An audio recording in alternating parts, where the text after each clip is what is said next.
How to make your TikTok account not private. That's what I will show you in this video. But before we begin, make sure to subscribe to the channel and ring the bell to get notified whenever a new video is uploaded. With that said, let's get started. So go ahead and open up TikTok and log into your account. Once you do that, click on the profile icon at the bottom right of the screen,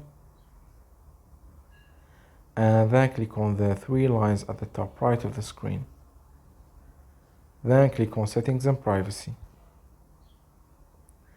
From the Account section, click on Privacy, and from the Discoverability section, you want to turn the Private Account toggle off by clicking on it.